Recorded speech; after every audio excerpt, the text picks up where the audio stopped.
ایسا لگتا ہے کہ ماہرین نے ابھی مبینہ لڑائی کال کی نشاندہی کی ہے۔ کنگ چارلس نے شہزادہ ہیری اور میگھن مارکل کو جاری کیا ہے۔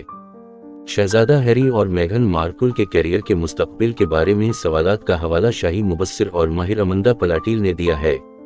ڈیلی میل کے لیے اس نے اپنے حالیہ ٹکڑے میں یہ سب توڑ دیا۔ اس ٹکڑے میں اس نے سسیکس برانٹ کے مستقبل کے ساتھ ساتھ آرچی اور للیبیٹ کے مستقبل کی بنیاد کو چھو لیا۔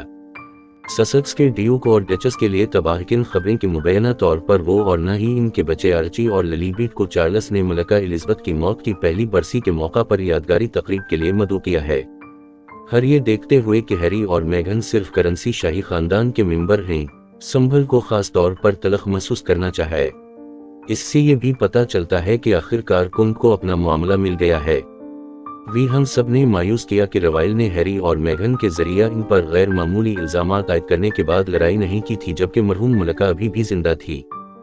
اب یہ واپسی کا وقت ہے اور اس کے علاوہ بھی ہمیں سب کو رونا چاہے۔ دی بادشاہ کے لیے 3 خوشی۔ یہ بتانے سے پہلے کہ وہ بھی کہنے پر چلی گئیں، میسج پیغام واضح ہے، ان کا یہاں خیر مقدم نہیں کیا گیا ہے۔ بالکل ٹھیک بھی جھڑکنے کا مطلب یہ ہوگا کہ جوڑے نے اگلے مہینے ملکہ کی موت کے بعد سے ان کی خود خدمت کرنے والی دستاویزی فلموں کے لیے سب سے اہم شاہی تقریبات کا فائدہ اٹھانے کے قابل ہوگا۔